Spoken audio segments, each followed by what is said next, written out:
బిస్మిల్లా అస్సలాము అలైకుం వరహ్మతుల్లాహి వబర్కాతు అవుజుబిల్లాహి మినష్ షైతానిర్ రజీం బిస్మిల్లాహిర్ రహమానిర్ రహీం.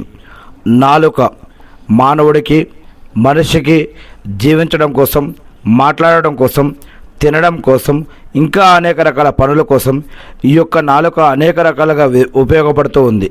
మరి యొక్క నాలుకని ఎందుకు సృష్టించడం జరిగింది? దీని ద్వారా మంచి చెడుల విషయంలో, కర్మల విషయంలో, స్వర్గం మరియు నరకం విషయంలో, ఇహలోకంలో మరియు పరలోకంలో ఈ యొక్క నాలుక యొక్క పాత్ర చాలా పెద్దది అని ఖురాన్ మరియు హదీసుల ద్వారా మనల్ని సృష్టించినటువంటి ఆ సృష్టికర్త అయినటువంటి దేవుడు అనేక రకాల విషయాలను తెలియజేసి ఉన్నాడు. అల్లాహ్ సుబ్హానహు వ తఆలా ప్రవక్త ముహమ్మద్ సల్లల్లాహు అలైహి వసల్లం గారి ద్వారా ఖురాన్లో అనేక విషయాలు మరియు హదీసుల ద్వారా కూడా తెలియజేశాడు. మనకి జీవన పద్ధతులు, ఆరాధన పద్ధతులతో పాటు అనేక రకాల విషయాలని తెలియజేశాడు.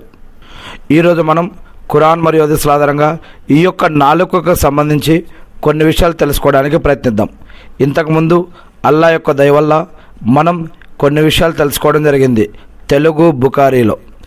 వాటిల్లో కొన్ని ఇజ్కర్ గడ్డి, ఈగ, మానవ శరీర నిర్మాణం, తేనెటీగ, చీమ, దోమ, ఒంటె, గాడిద, సాలెపురుగు, ఖనిజ లవణాలు, చేపలు, మిడతలు మరియు సీతాకోక చిలుక, బొద్దింక, కుర్బానీ, ఇంకా అనేక రకాల విషయాలు, గడ్డం, టోపీ మరియు అన్నదానం, కాకి మరియు ఖర్జూరం, ఏనుగు, 20 రకాల నీళ్లు, జంతువులకు ఆత్మలు ఉన్నాయా లేవా, సతర్ భాగాలు, పంది, కుక్క, పిల్లి, చెట్లు, ఇలాంటి ఇంకా అనేక విషయాల గురించి మనం ఇంతకుముందు ఈ యొక్క వారంలో మనం తెలుసుకోవడం జరిగింది.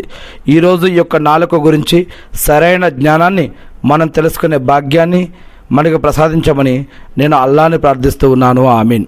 ముఖ్యంగా ప్రవక్త ముహమ్మద్ సల్లల్లాహు అలైహి వసల్లం గారిపైన శాంతి శుభాలు కురిపించమని కూడా నేను ప్రార్థిస్తూ, ముఖ్యంగా ముందుగా మనం తెలుసుకోవాల్సిన విషయం ఏమిటంటే సృష్టికర్త, దేవుడు, భగవంతుడు, రబ్, ఖుదా, గాడ్ అనే ఈ యొక్క పదాలను అరబ్బీ భాషలో అల్లా అనే పదంతో పిలుస్తాము. ఇస్లాం లా ఇలాహ ఇల్లల్లా, సృష్టికర్త తప్ప ఆరాధనకు అర్హులు ఎవరూ లేరు కారు అని, ఈ యొక్క ఆయన ద్వారా సృష్టింపబడ్డ వాటిని కాకుండా సృష్టికర్తను గుర్తించి ఆ సృష్టికర్తను ఆరాధించాలి, సృష్టింపబడ్డ వాటిని కాదు సృష్టికర్తను ఆరాధించాలని లా ఇలాహ ఇల్లల్లా అనేది ఈ యొక్క సూత్రం తెలియజేస్తూ ఉంది. మన యొక్క ప్రతి మాట రికార్డు చేయబడుతుంది. మంచి మాటలకి చాలా ప్రాధాన్యత ఉంది. రహస్యంగా నిందించడం, చాడీలు చెప్పడం చాలా పెద్ద పాపం. మాట్లాడితే మంచిగా మాట్లాడాలి లేదా మౌనంగా ఉండాలి. ఈ నాలుకకి స్వర్గానికి హామీ ఉంది.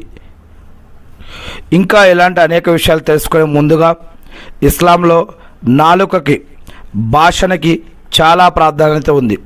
మనిషి మాట్లాడే ప్రతి మాట అతని వ్యక్తిత్వాన్ని, అతని యొక్క విశ్వాసాన్ని, అతని యొక్క ఈమానును తెలియజేస్తుంది. నాలుకను మంచి విషయాల కోసం ఉపయోగిస్తే పుణ్యం లభిస్తుంది. అదే ఇతరులను దూషించడం కోసం, అబద్ధాలు చెప్పడానికి ఉపయోగిస్తే అది తీవ్రమైన పాపానికి దారితీస్తుంది అని ఖురాన్ మరియు హదీసుల్లో స్పష్టంగా హెచ్చరించబడింది. ఖురాన్లో ప్రతి మాట రికార్డు చేయబడుతుందని చెప్పడం జరిగింది. మనిషి ఏ మాట పలికినా అతని వద్ద దానిని రికార్డు చేయడానికి ఒక పర్యవేక్షకుడు, దూత సిద్ధంగా ఉంటాడు అని సూరా కాఫ్లో 50వ అధ్యాయంలో 18వ వాక్యంలో చెప్పడం జరుగుతుంది. కిరామున్ కాతిబున్ అనే దైవదూతలు మనతో ఎప్పుడు ఉంటారని ఇస్లాం చెప్తూ ఉంది. మనిషి నోటి నుంచి వచ్చే ప్రతి ముక్కను గమనించడానికి ఒక పర్యవేక్షకుడు సిద్ధంగా ఉంటాడని ఖురాన్ చెప్తూ ఉంది. ఖురాన్లో సూరా అల్ బకరా 2వ అధ్యాయం 83వ వాక్యం, మరియు ప్రజలతో మంచిగా మాట్లాడండి అని చెప్పడం జరిగింది. ప్రజలతో మాట్లాడేటప్పుడు మంచిగా, మృదువుగా, ప్రేమతో, గౌరవంతో, మర్యాదతో మాట్లాడాలని అల్లా ఆజ్ఞాపిస్తూ ఉన్నాడు. వారు ముస్లింలైనా ముస్లింలు కాకపోయినా సరే అందరితోటి కూడా మంచిగా, మృదువుగా మాట్లాడాలి అని అల్లా ఆజ్ఞాపిస్తూ ఉన్నాడు.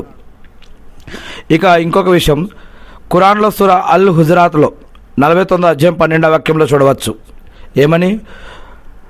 ఒకరి వెనక వారిని తక్కువ చేసి మాట్లాడటం, గీబత్ చేయటం, చాడీలు చెప్పడం, తక్కువ చేసి మాట్లాడటం, చుగులుకోరి చేయడం ఇస్లాంలో ఘోరమైన పాపంగా పరిగణించబడుతుంది. ఖురాన్లో దీనిని చనిపోయిన తన యొక్క సొంత సోదరుని మాంసాన్ని తినడానికి ఎవరైనా ఇష్టపడతారా అని ఆ విధంగా ఉదాహరించి చెప్పడం జరిగింది. అల్లాహు అక్బర్. ఇక హదీసులలో చూసినట్లయితే కనుక ప్రవక్త ముహమ్మద్ సల్లల్లాహు అలైహి వసల్లం గారు నాలుకను అదుపులో ఉంచుకోవడం గురించి అనేక సందర్భాల్లో చెప్పారు.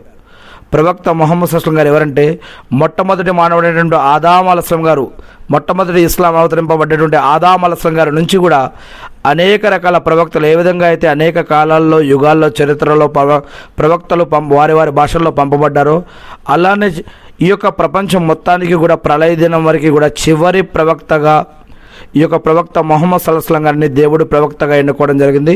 ఈయన కూడా ఒక మానవుడు, ఈయన అల్లా యొక్క దాసుడు, అల్లా యొక్క భక్తుడు. అల్లా ఈయనను ప్రవక్తగా ఎన్నుకున్నాడు. ఈయన ద్వారా అల్లా సుబ్హానహు వ తఆలా ఖురాన్ అనే గ్రంథాన్ని, జీవన మరియు ఆరాధన పద్ధతులని, మంచి చెడు పాపం పుణ్యం అనే విషయాలను గుర్తించే జ్ఞానాన్ని, మరియు ఎలా జీవిస్తే స్వర్గానికి వెళ్తామో, ఎలా జీవిస్తే నరకానికి వెళ్తామో, ఇలా చట్టం, న్యాయం, ధర్మం అనేక విషయాలని, ఈ జరిగినవి, జరుగుతున్నవి, జరగబోయే అనేక భవిష్యవాణుల్ని ఈ యొక్క ప్రవక్త ద్వారా దేవుడు మానవాళికి నేర్పి ఉన్నాడు. ఆయనే ప్రవక్త ముహమ్మద్ సల్లల్లాహు అలైహి వసల్లం గారు. మరి ఈ ప్రవక్త ముహమ్మద్ సల్లల్లాహు అలైహి వసల్లం గారు ఏం చెప్పారు అంటే, మాట్లాడితే మంచిగా మాట్లాడాలి, లేదంటే మౌనంగా ఉండటం మంచిది అని చెప్పారు. అల్లాను, అంతిమ దినాన్ని, పరలోకాన్ని నమ్మేవాడు, అల్లాని నమ్మేవాడు, ప్రళయ దినం, తీర్పు దినం, జడ్జిమెంట్ డే అని ఉందని నమ్మేవాడు, అటువంటి వ్యక్తి మాట్లాడితే మంచిగానే మాట్లాడాలి, మంచినే మాట్లాడాలి, లేదంటే మౌనంగా ఉండాలి అని సహీ బుఖారీ హదీస్ గ్రంథంలో చెప్పడం జరిగింది. ప్రవక్త ముహమ్మద్ సల్లల్లాహు అలైహి వసల్లం గారు ఏమన్నారంటే, ఎవరైతే తన యొక్క రెండు దవడల మధ్య ఉన్న దానిని, నాలుకను మరియు తన రెండు కాళ్ళ మధ్య ఉన్న దానిని, గుప్తాంగ అవయవాలను ఎవరైతే కాపాడుకుంటాను అని నా వద్ద హామీ ఇస్తారో నేను వారికి దేవుడి తరపున స్వర్గం యొక్క హామీ ఇస్తాను అంటే ప్రవక్త ముహమ్మద్ సల్లల్లాహు అలైహి వసల్లం గారు చెప్పడం జరిగింది. సహీ బుఖారీ హదీస్ గ్రంథం. ఎవని నిజమైన ముస్లిం ఎవరు అని ప్రవక్త ముహమ్మద్ సల్లల్లాహు అలైహి వసల్లం గారు చెప్పారంటే, ఎవని నాలుక మరియు చేతి నుండి ఇతర విశ్వాసులు సురక్షితంగా ఉంటారో అతడే నిజమైన ముస్లిం అని సహీ బుఖారీ హదీస్ గ్రంథంలో చెప్పడం జరిగింది. ఒకసారి ముఆజ్ బిన్ జబల్ రజల్లాహు అన్హు గారు ప్రవక్త గారిని, మనం మాట్లాడే మాట వల్ల కూడా దేవుడి దగ్గర పట్టుబడతామా అని అడిగినప్పుడు ప్రవక్త గారు ఏమన్నారంటే, మనుషులు తమ యొక్క నాలుకలతో సంపాదించుకున్న చెడు మాటల వల్లనే కదా నరకాగ్నిలో వారి ముఖాలు బోర్లా పడేది అని ప్రవక్త ముహమ్మద్ సల్లల్లాహు అలైహి వసల్లం గారు చెప్పిన విషయాన్ని తిర్మిజీ హదీస్ గ్రంథంలో చెప్పడం జరిగింది. నాలుక ద్వారా జరిగే కొన్ని పాపాలు ఉన్నాయి. ఇస్లాం ప్రకారం అబద్ధం చెప్పడం, చాడీలు చెప్పడం, పిత్రీలు, కట్టుకథలు, గీబతులు, బూతులు, తిట్లు, దూషణలు ఇవన్నీ కూడా అన్నమాట. అబద్ధం చెప్పడం ఇది నమ్మక ద్రోహానికి, కపటత్వానికి అంటే మునాఫికత్కు సంకేతం. ఇక రెండవది చాడీలు చెప్పడం, ఇద్దరి మధ్య గొడవలు పెట్టడానికి మాటలు మోయటాన్ని చాడీలు చెప్పడం, ఇది మహాపాపంగా ఇస్లాం చెప్పడం జరుగుతుంది. ఇక పిత్రీలు లేదా కట్టుకథలు లేదా గీబత్, ఒకరు లేనప్పుడు వారి గురించి తప్పులను మాట్లాడటం, వేరే దగ్గర పుకార్లు పుట్టించడం. ఇక నాలుగవది బూతులు, దూషణలు, ఇతరులను తిట్టడం లేదా శపించడం ఒక ముస్లిం లక్షణం కానే కాదు అని ఇస్లాం చెప్తూ ఉంది.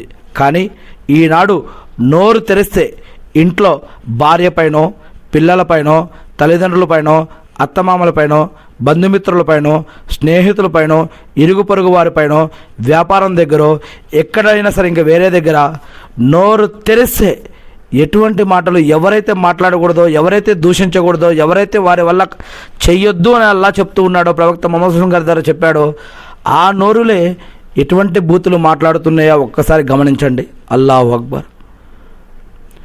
అల్లా సుబ్హానహు వ తఆలా ఖురాన్లో తెలియజేస్తూ ఉన్నాడు ఏమని, మీరు సమాజానికి మంచి నేర్పడం కోసం నేను మిమ్మల్ని విశ్వాసులుగా, ముస్లింలుగా ఎన్నుకున్నాను అని చెప్తున్నాడు. సమాజానికి మంచి నేర్పాల్సిన మనమే ఈ యొక్క చెడు మాట్లాడటం, బూతులు మాట్లాడటం ఎంతవరకు సరైందో ఒకసారి ఊహించుకోవాలి. ఇస్లాం ప్రకారం నాలుక అనేది అల్లా ఇచ్చిన ఒక గొప్ప వరం. దానిని అల్లా స్మరణ అంటే జికర్, అల్లా యొక్క ఆరాధన, నమ్రత మరియు ఇతరులకు మేలు లేదా మంచి మాటల కోసమే ఉపయోగించాలి. నాలుకను అదుపులో ఉంచుకోవడమే పరలోకంలో మనకు దొరికే పెద్ద విజయం. పరలోకంలో విజయం సాధించడానికి ఈ యొక్క నాలుక చాలా పెద్ద మార్గం. మరి హదీసుల ప్రకారం ప్రతిరోజు ఉదయం మనిషి యొక్క మిగతా అవయవాలన్నీ కూడా నాలుకను హెచ్చరిస్తాయి. ఎందుకు అంటే నాలుక చేసే తప్పుల వల్ల మిగతా అవయవాలు కూడా శిక్షను అనుభవించాల్సి వస్తుంది. ప్రవక్త ముహమ్మద్ సల్లల్లాహు అలైహి వసల్లం గారు ఏమన్నారంటే, మనిషి ఉదయం నిద్ర లేవగానే అతని శరీరంలోని అన్ని అవయవాలు నాలుకకు లొంగిపోయి ఇలా వేడుకుంటాయి, మా విషయంలో నువ్వు అల్లాకు భయపడు. నువ్వు గనక తిన్నగా సన్మార్గంలో ఉంటే మేము తిన్నగా ఉంటాము. ఒకవేళ నువ్వు మార్గం తప్పితే మేము కూడా మార్గం తప్పుతాము, నాశనమైపోతాము అని ఇలా ఈ విధంగా ఇతర అవయవాలు నాలుకను వేడుకుంటాయని ప్రవక్త ముహమ్మద్ సల్లల్లాహు అలైహి వసల్లం గారు చెప్పిన విషయాన్ని తిర్మిజీ హదీస్ గ్రంథంలో చెప్పడం జరిగింది. ఇక రెండవ విషయం, ఒక వ్యక్తి యొక్క ఇస్లాం పరిపూర్ణం అవ్వడం కోసం, పూర్తి అవ్వడం కోసం మరియు అతను ఉత్తముడిగా మారడానికి నాలుక అదుపు చాలా ముఖ్యం.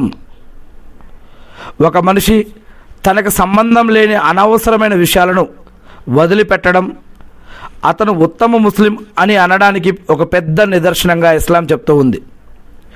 అనవసరమైన విషయాల జోలికి మనం వెళ్ళకూడదు, అనవసరమైన అలవాట్ల జోలికి మనం వెళ్ళకూడదు, అనవసరమైన పనుల జోలికి మనం వెళ్ళకూడదు.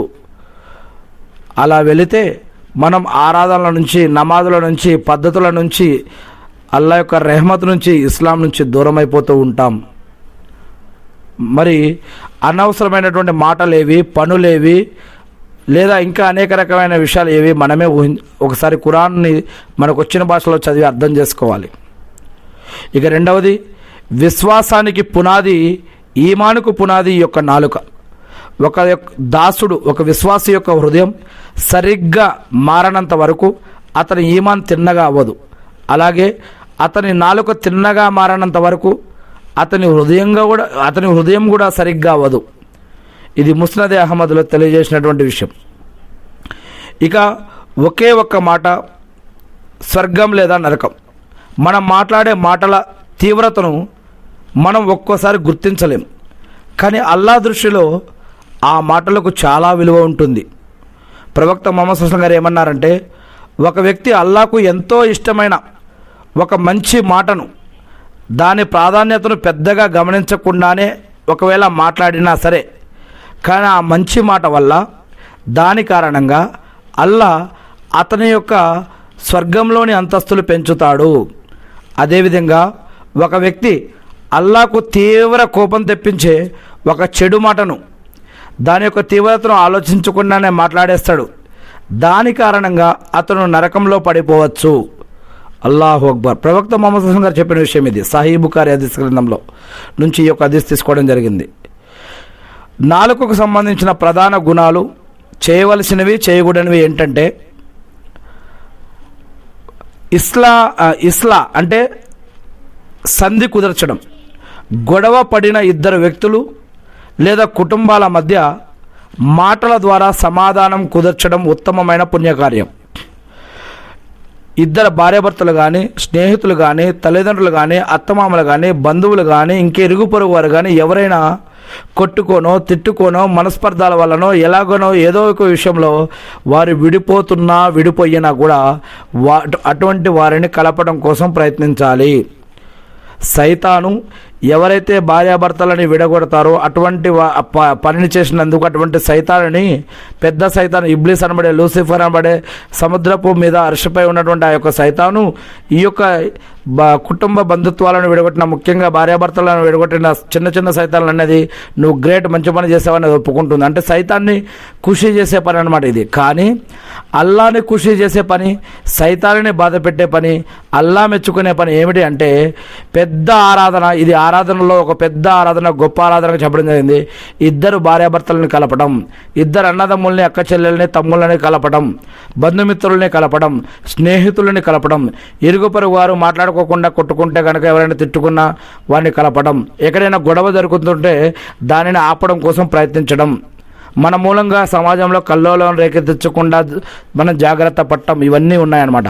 కానీ ఇస్లా అంటే గొడవ పడకుండా లేదా గొడవ పడినటువంటి వారిని సావధానపరిచి ఆ యొక్క వారిని కలిసిపోయే విధంగా, మంచిగా జీవించే విధంగా, మంచి మాటలు పలుకుతూ వారి యొక్క మంచి బంధుత్వం కోసం మనం పాటుపడాలే కానీ వారు విడిపోయే విధంగా మనం వారు విడిపోవడం కోసం మనం కారణం కాకుండా ఉండడం కోసం ప్రయత్నించాలి. ఇక రెండవది జిక్ర్ అంటే అల్లా యొక్క స్మరణ.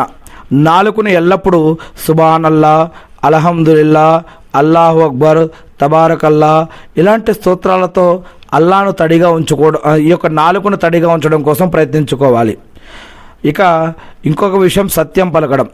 ఎంతటి కష్ట పరిస్థితిలోనైనా సరే నిజమే మాట్లాడాలి. ఎంత కష్టం వచ్చినా సరే, అది మన బంధుమిత్రులైనా లేదా బయట వారైనా, ముస్లింలు కాకపోయినా సరే అబద్ధం మనం మాట్లాడకూడదు, నిజమే మాట్లాడాలి, న్యాయం వైపునే మనం సమర్థించాలి, న్యాయం వైపునే మనం నిలబడాలి అని ఖురాన్లో అనేక చోట్ల చెప్పడం జరుగుతుంది. ఇక ఇంకొక విషయం ఏంటంటే అల్లా కఠినంగా శిక్షించే విషయాలు కూడా ఉన్నాయి ఇస్లాంలో. అల్లా ఎంత ప్రేమామయుడు, అర్రెహమాన్ అర్రహీం మాలిక్ యౌమిద్దీనో అదేవిధంగా అల్లా కఠినంగా కూడా శిక్షించేవాడు.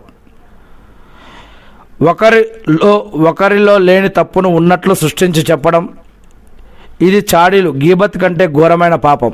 ఇటువంటి వారికి మరి నరకంలో శిక్ష ఉంటుంది. ఇతరులపై నిందలు వేయటం చాలా ఘోరమైనటువంటి పాపం. ఇతరులను ఎగతాళి చేయటం అంటే ఇతరుల రూపం, పేదరికం లేదా లోపాలను చూసి నవ్వటం, కామెడీ ప్రోగ్రాంలు చేయటం, అటువంటి వారిని ర్యాగింగ్ చేయటం, అటువంటి వారిని హేళన చేయటం, అటువంటి వారిని తక్కువ చేసి చూడటం, ఇటువంటి వారిని తక్కువ చేసి మాట్లాడటం, ఇవన్నీ కూడా ఎగతాళి చేయటం, ఇది కూడా ఘోరమైన పాపంగా ఇస్లాంలో ఖురాన్లో సూరా అల్ హుజరాత్ ఆయత్ నెంబర్ 11లో చెప్పడం జరిగింది. ఈనాడు అనేక రకాల కామెడీలు కానీ, ప్రోగ్రాములు కానీ, నవ్వుకోవడానికి కానీ ఈ యొక్క పేదరికాన్ని, తక్కువతనాన్ని, ఒకరిని తక్కువ చేసి హేళన చేసి నవ్వుకోవటాన్ని ఇదే ఒక ప్రత్యేకమైనటువంటి ఒక టైం పాస్గా, ఒక ప్రోగ్రామ్గా, ఒక కామెడీగా చేసుకుంటూ ఎంతోమంది ఎన్నో ప్రోగ్రాంలు నడిపిస్తూ ఉన్నారు. మరి ఇది మనం చూడటం కానీ, ఎంకరేజ్ చేయడం కానీ, ఇటువంటి వాటిని ప్రోత్సహించడం కానీ ఎంతవరకు సరైనది ఈ యొక్క ఎగతాళి అనేది. ఇక మూడవది తప్పుడు సాక్ష్యం కూడా చాలా పెద్ద పాపం. షహదత్ కోర్టుల్లో కానీ, పంచాయతీల్లో కానీ, పెద్దల దగ్గర కానీ, ఇతరుల దగ్గర కానీ తప్పుడు సాక్ష్యాలు చెప్పడం చాలా పెద్ద పాపమని, ఇహలోకంలో మరియు పరలోకంలో కూడా దీనికి శిక్ష ఉంటుందని అల్లాహ్ సుబ్హానహు వ తఆలా ఖురాన్లో తెలియజేసి ఉన్నాడు. ప్రవక్త గారు దీనిని షిర్క్తో సమానమైన మహాపాపంగా పేర్కొన్నారు. అల్లాహ్ ఖురాన్లో ఏమన్నాడు? నేను షిర్క్ తప్ప నేను తలస్తే వేరే ఏ పాపాలనైనా క్షమించగలుగుతానని అల్లాహ్ చెప్పాడు ఖురాన్లో. మరి ప్రవక్త ముహమ్మద్ సల్లల్లాహు అలైహి వసల్లం గారు ఏం చెప్పారు? తప్పుడు సాక్ష్యం చెప్పడం షిర్కుతో సమానమని చెప్పడం జరిగింది. అంటే అల్లాహకు భాగస్వామ్యాన్ని కల్పించడంతో సమానమని చెప్పడం జరిగింది. అల్లాహు అక్బర్. ఇక మనం మౌనంగా ఉండటం వల్ల, అనవసరమైన మాటల కంటే మౌనంగా ఉండటమే ఇస్లాంలో రక్షణగా చెప్పడం జరిగింది. ప్రవక్త ముహమ్మద్ సల్లల్లాహు అలైహి వసల్లం గారు ఏమన్నారంటే, ఎవరైతే మౌనాన్ని ఆశ్రయిస్తారో, అనవసరంగా మాట్లాడకుండా ఉంటారో వారు పాపాల నుండి మరియు నరకం నుండి, అటువంటి వారు పాపాల నుండి మరియు రెండవది నరకం నుండి కూడా విముక్తి పొందుతారు అని ప్రవక్త ముహమ్మద్ సల్లల్లాహు అలైహి వసల్లం గారు చెప్పారు. తిర్మిజీ హదీస్. ఇస్లాం ప్రకారం మనిషి తన యొక్క సంపాదనను ఎంత జాగ్రత్తగా దాచుకుంటాడో అంతకంటే ఎక్కువ జాగ్రత్తగా తన యొక్క నాలుకను దాచుకోవాలి, కాపాడుకోవాలి. నాలుకను అదుపు చేసుకున్నవాడు ఈ లోకంలోనూ పరలోకంలో కూడా ప్రశాంతతను పొందుతాడు. మరి ఇదే విషయానికి సంబంధించి ప్రవక్త ముహమ్మద్ సల్లల్లాహు అలైహి వసల్లం గారి యొక్క శిష్యులు లేదా సహవాలు, వీరిలో ఒక 4 లేదా 5 సహబాల యొక్క ఉదాహరణ మనం చూద్దాం. ప్రవక్త ముహమ్మద్ అస్లం గారు ఇచ్చిన శిక్షణ వల్ల, ట్రైనింగ్ వల్ల సహబాల అంటే ప్రవక్త యొక్క ముహమ్మద్ అస్లం గారి యొక్క అనుచరులు తమ యొక్క నాలుగు పట్ల అత్యంత అప్రమత్తంగా భయభక్తులతో ఉండేవారు. నాలుక వల్ల వచ్చే ఒక చిన్న మాట కూడా తమ పరలోక జీవితాన్ని నాశనం చేస్తుందేమోనని వారు వణికిపోయేవారు. మరి సహబాల జీవితాల నుండి నాలుక అదుపుకు సంబంధించి మనం చూసినట్లయితే హజరత్ అబూబకర్ సిద్దిక్ రజల్లాహు అన్హు గారి విషయం తీసుకుంటే కనుక, ఇస్లాంలోనే అత్యున్నత స్థానం ఉన్న హజరత్ అబూబకర్ రజల్లా గారు తన యొక్క నాలుక విషయంలో చాలా కఠినంగా ఉండేవారు. ఆయన తరచూ ఎప్పుడు తన యొక్క నోట్లో ఒక చిన్న రాయిని ఉంచుకునేవారు. ఎవరైనా ఎందుకు అలా మీరు చిన్న రాయిని నోట్లో ఉంచుకున్నారని అడిగితే, నేను అనవసరంగా మాట్లాడకుండా ఈ రాయి నన్ను ఆపుతుంది అని చెప్పేవారు. అల్లాహు అక్బర్. ఒకసారి హజరత్ ఉమర్ రజల్లా గారు చూస్తూ ఉండగా అబూబకర్ రజల్లా గారు తన నాలుకను చేత్తో గట్టిగా లాగుతూ ఏడుస్తూ ఉన్నారు. ఉమర్ రజల్లా గారు ఆశ్చర్యపోయి, ఓ ప్రవక్త యొక్క ప్రతినిధి, ఓ సహబా రజల్లాహు అన్హు గారు ఎందుకు ఇలా చేస్తున్నారు అని అడిగారు. అప్పుడు అబూబకర్ రజల్లా గారు ఏమన్నారంటే, ఈ నాలుకే కదా నన్ను అన్ని రకాల నాశనాలకు తప్పులకు గురి చేస్తుంది అని ఈ విధంగా అతను భయపడేవారు ఈ యొక్క నాలుక విషయంలో. అల్లాహు అక్బర్. అబూబకర్ సిద్దిక్ రజల్లాహు అన్హు గారు. ఇక హజరత్ ఉమర్ బిన్ ఖత్తాబ్ రజల్లాహు అన్హు గారి విషయం చూసినట్లయితే, మహాశక్తిమంతుడైన పాలకుడు హజరత్ ఉమర్ రజల్లా గారి యొక్క భాషణ నియంత్రణ గురించి ఒక గొప్ప సూత్రాన్ని చెప్పారు. ఎవరైతే ఎక్కువగా మాట్లాడుతారో వారు ఎక్కువగా తప్పులు చేస్తారు.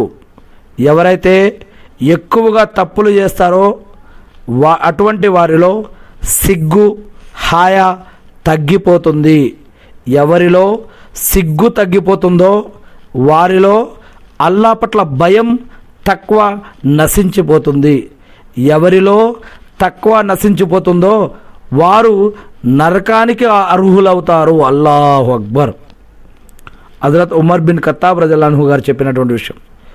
ఇక హజరత్ అబ్దుల్లా బిన్ మసూద్ రజల్లాహు అన్హు గారు చెప్పారు. ఈయన కూడా ప్రవక్త ముహమ్మద్ సల్లల్లాహు అలైహి వసల్లం గారి యొక్క శిష్యులు. ఈయన ఇస్లాంలోనే ఒక గొప్ప పండితుడైన సహాబీ. నాలుక గురించి ఆయన చేసిన ప్రమాణం చాలా ఆలోచింపజేసింది. సఫా కొండపై ప్రమాణం. ఒకసారి ఆయన సఫా కొండపై నిలబడి తన నాలుకను పట్టుకుని ఏమన్నారంటే, ఓ నాలుక, మంచి మాట చెప్పు, లాభపడు, లేదా చెడు మాట్లాడకుండా మౌనంగా ఉండు, సురక్షితంగా ఉంటావు, లేదంటే నువ్వు ఖచ్చితంగా పశ్చాత్తాపపడాల్సి వస్తుంది. ఆయన ఇంకా ఏమన్నారంటే, ఈ భూమిపై సుదీర్ఘకాలం పాటు జైల్లో పెట్టడానికి నాలుక కంటే ఎక్కువ అర్హత ఉన్న వస్తువు మరొకటి లేదు అని హజరత్ అబ్దుల్లా బిన్ మసూద్ రజల్లాహు అన్హు గారు చెప్పారు. అల్లాహు అక్బర్. ఇక ఇంకొక సహాబా హజరత్ ముఆజ్ బిన్ జబల్ రజల్లాహు అన్హు గారు. ప్రవక్త ముహమ్మద్ అస్లం గారు స్వయంగా ముఆజ్ రజల్లా గారికి నాలుక ప్రాధాన్యతను నేర్పించారు. ప్రవక్త గారు తన యొక్క నాలుకను పట్టుకొని, దీనిని కనుక నువ్వు అదుపులో ఉంచుకో అని ముఆజ్ రజల్లా గారికి చెప్పారు. ఆ రోజు నుండి ముఆజ్ రజల్లా గారు ప్రతి మాటను ఎంతో ఆలోచించి అవసరమైతేనే మాట్లాడేవారు. ఇక హజరత్ అబూ హురైరా రజల్లాహు అన్హు గారు. ఎక్కువ హదీసులు నివేదించిన అబూ హురైరా రజల్లాహు అన్హు గారు ఒకసారి తన వద్దకు వచ్చిన కొందరితో ఏమన్నారంటే, మీరు మాట్లాడే మాటలను చాలా తేలికగా తీసుకుంటున్నారు, కానీ ఒక వ్యక్తి కేవలం ఒక్క మాట మాట్లాడతాడు, దాని తీవ్రత వల్ల అతను ఆకాశం నుండి భూమికి పడిపోయినంత దూరమైపోతాడు అని చెప్పారు. అల్లాహు అక్బర్. అల్లా యొక్క అనుగ్రహం నుండి ఇలా నాలుక ద్వారా కనుక తప్పు చేస్తే కనుక ఈ విధంగా అయిపోతాడని చెప్పడం జరిగింది. మరి ఈ యొక్క సహబాల ఆచరణ వల్ల మనం నేర్చుకునే విషయాలు ఏమిటంటే, సహబాలు అవసరం లేకపోతే గంటల తరబడి మౌనంగా ఉండేవారు. వారి మౌనం అల్లా ధ్యానంలో ఫిక్ర్ గడిచేది. ఇక రెండవది, చాడీలకు దూరంగా ఉండేవారు. ఎవరైనా ఒకరి గురించి తప్పుగా మాట్లాడడం ప్రారంభిస్తే సహబాలు వెంటనే వారిని ఆపేవారు, లేదా ఆ ప్రదేశం నుంచి సహబాలు వెళ్ళిపోయేవారు, అక్కడి నుంచి లేచి వెళ్ళిపోయేవారు. మూడవది, రాత్రి పడుకునే ముందు తాము రోజంతా ఏం మాట్లాడామో గుర్తు చేసుకొని పొరపాటున ఎవరినైనా నొప్పించి ఉంటే అల్లాను క్షమాపణ ఇస్తిగ్ఫార్ వేడుకునేవారు, ప్రార్థన చేసుకునేవారు. సహబాల జీవితాలు మనకు నేర్పేది ఒక్కటే, నోరు తెరిస్తే ముత్యం లాంటి మంచి మాట అయినా రావాలి, లేదా మనం మౌనం అనే రక్షణ కవచమైనా ఉండాలి. అల్లాహు అక్బర్.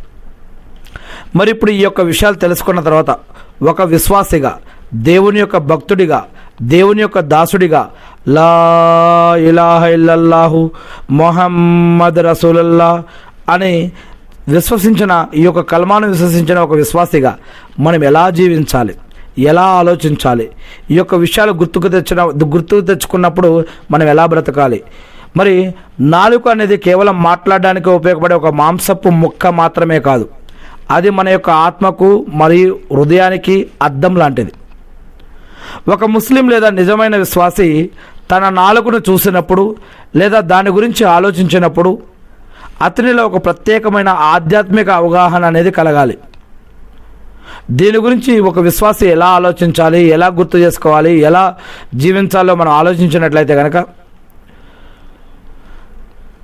ఎముక లేని ఈ చిన్న మాంసపు ముక్క నాలుక ద్వారానే మనం మన భావాలను వ్యక్తపరుస్తూ ఉన్నాం, రుచులను స్వాదిస్తూ ఉన్నాం. అల్లా మనకు మాట్లాడే శక్తిని ఇవ్వకపోతే మన పరిస్థితి ఏంటి అని ఆలోచించి ఈ యొక్క నాలుకను, భాషను, ఈ యొక్క శబ్దాలను చేసే ఈ యొక్క అవకాశాన్ని మనకిచ్చినందుకు ముందుగా ఆ సృష్టికర్త అయిన అల్లాకి మనం కృతజ్ఞతలు తెలియజేయాలి. రెండవది, కత్తి శరీరాన్ని గాయపరిస్తే నాలుక మనస్సును గాయపరుస్తుంది. శరీరానికి అయిన గాయం మానుతుంది, కానీ నాలుక వల్ల మనసుకు అయిన గాయం మానదు. కాబట్టి దీనిని చాలా జాగ్రత్తగా ఉపయోగించాలని మనం ఆలోచించాలి. మరి మూడవది, హృదయానికి ప్రతిరూపం. నాలుక నుండి వచ్చే మాటలు హృదయంలో ఏముందో తెలియజేస్తాయి. లోపల మంచి ఉంటే మంచి మాటలు వస్తాయి, చెడు ఉంటే చెడు మాటలు వస్తాయి. కాబట్టి నా నాలుక పవిత్రంగా ఉండాలి అంటే నా హృదయం పవిత్రంగా ఉండాలి అని ఆలోచించాలి. ఇక మనం గుర్తుంచుకోవాల్సిన విషయాలు, ప్రతి విశ్వాసి కూడా 3 విషయాలను గుర్తు తెచ్చుకోవాలి. నా కుడివైపు, ఎడమవైపు కిరామున్ కాతిబున్ అనే దైవదూతలు ఉన్నారు. నేను మాట్లాడే ప్రతి అక్షరాన్ని వారు రాస్తున్నారు, రికార్డు చేస్తూ ఉన్నారన్న విషయాన్ని గుర్తు తెచ్చుకోవాలి. నేను నవ్వులాటగా మాట్లాడినా, సీరియస్గా మాట్లాడినా అది నా యొక్క కర్మల గ్రంథంలో నమోదవుతుంది, రాయబడుతుంది, రికార్డు చేయబడుతుంది అన్న విషయం గుర్తుపెట్టుకోవాలి. ఇక రెండవది, తీర్పు దినం, ఖయామత్ రోజు జవాబుదారీతనం. పరలోకంలో అల్లా ముందు నిలబడినప్పుడు నా నాలుక మాట్లాడిన ప్రతి మాటపై నన్ను ప్రశ్నిస్తాడు దేవుడు. ఒకవేళ నా మాటల వల్ల ఎవరైనా బాధపడి ఉంటే దానికి నేను శిక్ష అనుభవించాల్సి వస్తుంది అని గుర్తు తెచ్చుకోవాలి. మూడవది, నాలుకపై మొహర్ లేదా సీలు వేయబడుతుంది. అంటే రేపు పరలోకంలో అల్లా మన యొక్క నోళ్లకు సీలు వేస్తాడు. అప్పుడు మన చేతులు, కాళ్ళు మరియు చర్మం మనం చేసిన పనుల గురించి సాక్ష్యం ఇస్తాయని ఖురాన్లో సూరా యాసీన్లో 65లో చెప్పడం జరుగుతూ ఉంది. ఈ యొక్క విషయం కూడా గుర్తు తెచ్చుకోవాలి. ఇక ఎలా బ్రతకాలి అంటే, మనం నోటి నుండి మాట బయటకు వచ్చే వరకు అది మన ఆధీనంలో ఉంటుంది. కానీ ఒక్కసారి బయటకు వచ్చాక ఆ యొక్క మాట మనం దాని ఆధీనంలోకి వెళ్ళిపోతాం. అందుకే మాట్లాడే ముందు ఈ మాట వల్ల అల్లా సంతోషిస్తాడా, ఎవరికైనా నష్టం జరుగుతుందా అని ముందే ఆలోచించి ఆచి తూచి మాట్లాడే అలవాటు చేసుకోవాలి. రెండవది, అనవసరమైన చర్చలు, వాదనలు జరిగే చోట, డిబేట్లు జరిగే చోట, ఆర్గ్యుమెంట్లు జరిగే చోట అటువంటి దగ్గర మనం మౌనంగా ఉండిపోవాలి. ప్రవక్త గారు చెప్పినట్లు మౌనం మనల్ని ఎన్నో తప్పుల నుంచి కాపాడుతుంది. ఖాళీగా ఉన్న సమయంలో చాడీలు, హేళనలు మాట్లాడే బదులుగా నాలుగుతో ఇస్తిగ్ఫార్, దేవుని యొక్క క్షమాపణ, దరూద్ షరీఫ్ మరియు సుబ్హానల్లా, అల్లాహు అక్బర్, అల్హమ్దులిల్లా అని అల్లాను స్మరిస్తూ బ్రతకాలి. ఒకవేళ తెలియక నాలుగు జారి ఎవరినైనా నొప్పించమంటే వెంటనే అల్లాతో పాటు మన ద్వారా ఎవరైతే కష్టపడ్డారో, నష్టపడ్డారో, బాధపడ్డారో వారిని కూడా క్షమాపణ అడగాలి. ఒక విశ్వాసికి నాలుక అనేది పరలోకంలో స్వర్గాన్ని సంపాదించి పెట్టే ఒక గొప్ప సాధనం. అలాగే నిరీక్షంగా వదిలేస్తే నరకానికి లాక్కెళ్ళే ప్రమాదకరమైన ఆయుధం కూడా ఇదే. కాబట్టి నాలుకను అదుపులో ఉంచుకొని ఎల్లప్పుడూ సత్యాన్నే పలుకుతూ సమాజానికి మేలు చేస్తూ బ్రతకడమే ఒక నిజమైన ముస్లిం యొక్క జీవన విధానం. అల్లాహ్ మనకు సాయం చేయుగాక. ఆమీన్.